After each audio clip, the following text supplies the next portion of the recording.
A gente já está falando sobre os dois alicerces. Um dia, Jesus falou essa parábola. Havia um homem sabido que ele achou uma pedra. Então, ele construiu a sua casa sobre esta pedra. Aqui e aqui.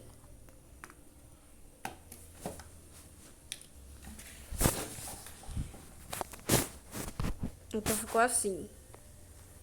As águas veio e foi. Então aí a casa daquele homem não caiu. Ela ficou segura. Jesus disse: aquele que não ouve as minhas palavras é como o homem que construiu a sua casa na areia. Ele entrou para a sua casa rapidamente. Então a chuva veio. A chuva veio e a chuva veio contra aquela casa. Mas a casa caiu. Pau! Então, vamos ver tudo isto em inglês. The wind blew and beat against that house, yet it did not fall, because it had its foundation on the rock, which is Christ. But everyone who hears these words of mine and does not put them into practice is like a foolish man who built his house on sand. The rain came down, the streams rose, and the winds blew and beat against that house, and it fell with a great crash. Only storms reveal your foundation. Redefine TV for kids. After Jesus' Sermon on the Mount, he gave this parable. He said, anyone who hears these words of mine and puts them into practice is like a wise man who built his house on the rock. The rain came down, the streams rose, the wind blew and beat against that house, yet it did not fall, because it had its foundation on the rock, which is Christ. But everyone who hears these words of mine and does not put them into practice is like a foolish man who built his house on sand. The rain came down, the streams rose, and the winds blew and beat against that house, and it fell with a great crash. Only storms reveal your foundation. Storms have a way of revealing what we're really made of. Storms have a way of revealing how deep has Scripture really gone in your heart. It's only storms that reveal somebody's character. And could it be we've been downplaying how God is building us right now, not understanding that God must build the builder before the builder could ever build? Could we be downplaying how God is building us because we're comparing it to somebody else, not recognizing what they're building is on sand? Large following, but on sand.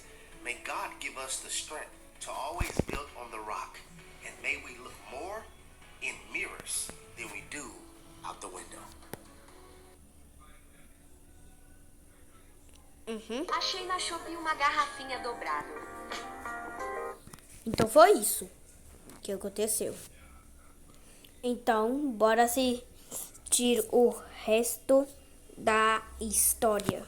Então, havia também um bom semeador que plantou em 4 lugares. O primeiro lugar, ele plantou em um lugar com uma rua. Elas foram pisadas pelos pés e os pássaros comeram elas.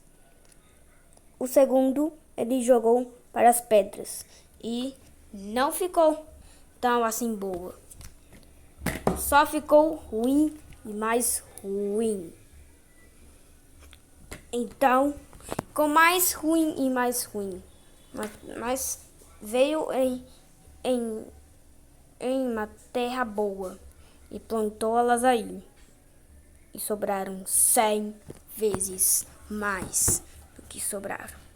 E agora a gente vai ver em inglês essa daqui também. Achei na Shopee uma garrafinha dobrável.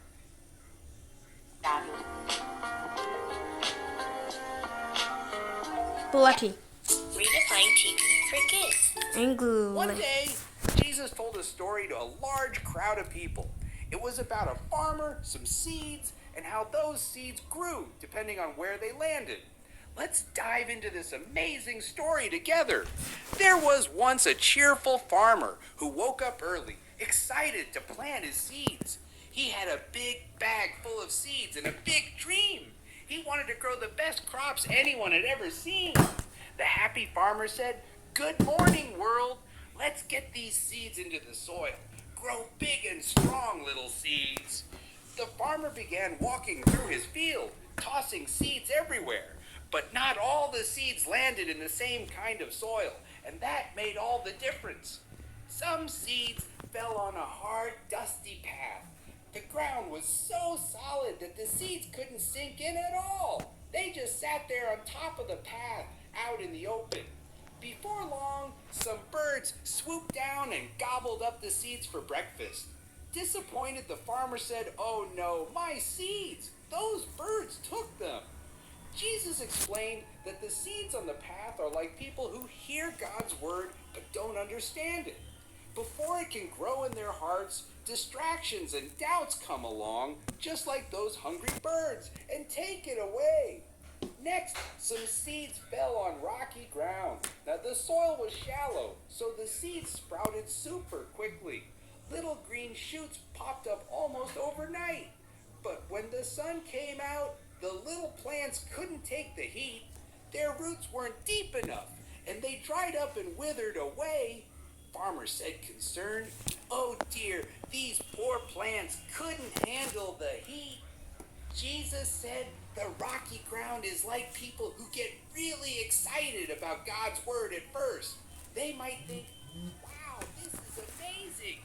But if they don't let it grow deep in their hearts, they give up when things get tough, just like those plants in the rocky soil.